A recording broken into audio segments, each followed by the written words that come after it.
Hey guys, it is Maria, and welcome back to our Worship Wednesdays. I am so sorry that I missed a couple. I don't mean to make excuses, but I got a new job and life has just been so crazy lately. But I am back, and we are going to be kicking off today with one of the craziest stories in the Bible. And I feel like the Bible is full of so many crazy stories. But as a Christian, when you say you believe in Jesus, you also believe what is in this book. And some of the stuff we believe just sounds so insane. But that is the cool part about it, is because we have a God who is so much bigger than our understanding and our imagination. So let's dive right in. Today we are going to be looking at the book of Daniel. And this book is in the Old Testament. For those of you who don't know, the Bible is broken up into two main chunks, the Old Testament and the New Testament. The Old Testament is the first half, more than half of the Bible, and it talks about the creation of the world and lots of different stories about what God was doing in the lives of people before Jesus came along. Then the New Testament, the later half of the Bible, is about Jesus, him coming into the world, his resurrection story, as well as what Christianity and his followers did after he was resurrected. And there's some really cool stuff in the Bible. It is amazing what we believe as Christians, and I'm super excited to dive into Daniel. I love so many books in the Bible, but this is by far one of my favorite. And I think the coolest part about Daniel is I remember learning about it when I was in Sunday school growing up. And I feel like I thought some of these stories were so cool because of the crazy stuff that happened. But now, as I slowly grow up, I'm able to really appreciate these books and these stories for different aspects than before. And so I'm super excited to dive into this. To set the scene, we're going to be in Daniel chapter 3. And Daniel is a dude who stood up for his beliefs. I think there's so many times in our lives when we say we believe something, but if someone questions us on it, we just say what they want to hear to avoid conflict. And Daniel is a dude who stood up for his beliefs. He knew who he was, he knew whose he was, and he did not waver from that. Daniel gets thrown in a lion's den. Daniel is super cool. But this specific book, or this specific story we're looking at, is in the book of Daniel, but it's about three different dudes. And their names are Shadrach, Meshach, and Abednego. I dare you to try and say that 10 times fast. I can barely say it once. But these three dudes stood up for their beliefs. So there is a king, King Nebuchadnezzar, who wanted the people to bow down to him. But there are 10 commandments in the Bible that we're supposed to follow. And one of them is to have no idols, to not bow down before anyone but God himself. And so King Nebuchadnezzar wanted people to bow down before him, before an idol that he had built. And these three dudes, Shadrach, Meshach, and Abednego, wouldn't bow down. They knew the commandments, they believed in God, and they said, "No way, Jose, we are not bowing down to you." And that's right where we're going to start off. Daniel chapter 3, and we are going to start off at verse 13. And it goes like this. Furious with rage, Nebuchadnezzar summoned Shadrach, Meshach, and Abednego. So these men were brought before the king, and Nebuchadnezzar said to them, "Is it true, Shadrach, Meshach, and Abednego, that you do not serve my gods or worship the image of gold I have set up?" Verse 15. Now when you hear the sound of the horn, flute, zither, lyre, harp, pipe, and any kind of music, if you are ready to fall down and worship the image I created, very good. But if you do not worship it, you will be thrown immediately into a blazing furnace. Then what God will be able to rescue you from my hand?" So earlier in this story, King Nebuchadnezzar put out this decree that whenever you hear music of any kind, you are supposed to bow down to this idol. And it was to symbolize people's commitment to King Nebuchadnezzar and for them to worship this idol that he had made. And so he says, if you don't bow down, who's going to protect you? Who is going to save you? And if you don't bow down, you are going to be thrown into a blazing furnace. Then, verse 16. Shadrach, Meshach, and Abednego replied to him, "King Nebuchadnezzar, we do not need to defend ourselves before you in this matter. If we are thrown into the blazing furnace, the God we serve is able to deliver us from it." Oh, that's so cool that they say that.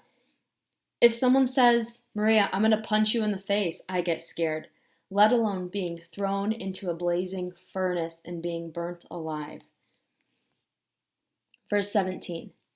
If we are thrown into the blazing furnace, the God we serve is able to deliver us from it, and he will deliver us from your majesty's hand.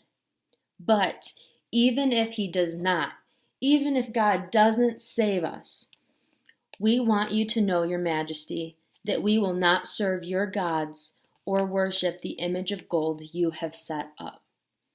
That is absolutely insane. So this king says, bow down or I'm going to kill you. You are going to be burnt alive. And they say, no way, Jose. I serve a God who can protect me. And even if he doesn't protect me, he is good. And I still believe that he can. That is so crazy. I hope to have faith that strong. If someone was to say, let's say, for example, hold a gun to my head and say, Maria, I'm going to kill you if you don't say that Jesus isn't Lord, if you don't deny Christ. I hope to have the faith that in that circumstance, I would say, no way, Jose. Jesus is the Lord of my life. And even if he doesn't save me, I still know with all of my being that he is good. Whew. But I really don't think we know if we have that kind of faith until we are in those trying circumstances. And that's why it's so important to have a daily relationship with God and to walk with him daily so that you can rely on him just like you can rely on your friend. Let's keep going. So verse 19. Then Nebuchadnezzar was furious with Shadrach, Meshach, and Abednego, and his attitude towards them changed. He ordered the furnace heated 7 times hotter than usual, and commanded some of the strongest soldiers in the army to tie up Shadrach, Meshach, and Abednego, and throw them into the blazing furnace.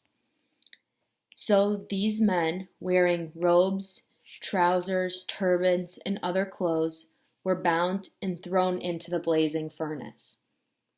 And I think right here, it's super important that we realize what they are wearing. They are wearing super flammable clothing, so that does not help their case. Then, verse 22. The king's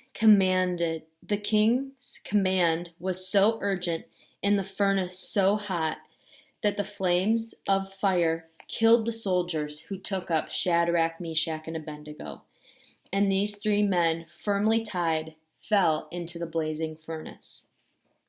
Then King Nebuchadnezzar leaped to his feet in amazement and asked his advisors, "Weren't there 3 men that were tied up and thrown into the fire?"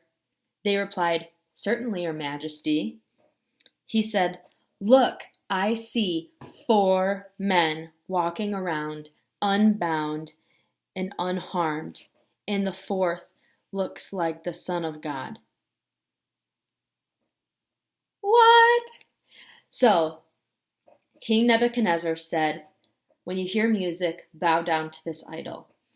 And our three homeboys, Shadrach, Meshach, and Abednego, said, no way. Even if our God doesn't save us, we know he can. And this pissed King Nebuchadnezzar off. So he ordered the fiery furnace to be turned up even hotter, so hot that it killed the soldiers that were throwing the men into the fire in the first place. Then, as they're in the fiery furnace, King Nebuchadnezzar jumps to his feet and says, didn't we only throw 3 people into the furnace, Shadrach, Meshach, and Abednego? But King Nebuchadnezzar sees a 4th person in the furnace untying them that looks like the Son of God. What? So, spoiler alert, they come out and they are alive. And King Nebuchadnezzar goes on and he says, praise be to the God of Shadrach, Meshach, and Abednego. And King Nebuchadnezzar ends up believing. But the point of the story that I really appreciate now, even though the story is totally bananas, is verse 16 through 18. And this is when Shadrach, Meshach, and Abednego are talking about God, and they are faced with death. They are faced with so much fear. And they say, we have a God who we know has the ability to save us. We know our God is good. But even if he doesn't save us, he is still alive. He is still powerful. He is still good.